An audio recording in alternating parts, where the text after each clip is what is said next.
І ми буквально там по маленьких елементах видьоргуємо, і далі пробуємо виходити на те, що це за люди. Але кажу, для набору цих маленьких деталей треба це відео багато разів передивитися, і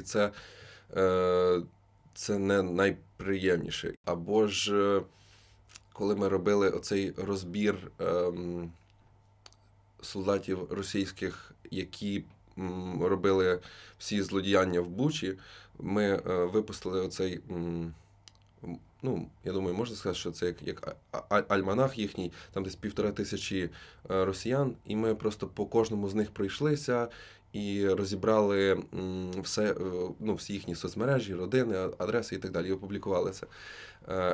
То, знову ж таки, ти кожен раз повертаєшся до Бучі, дивишся оці їхні фотографії, вони ще, звісно, хизувалися цим. На початку це ще були оці, можна сказати, якісь, я не знаю, наскільки коректно казати, що це такі свіжі соціальні рани, то да, це також було.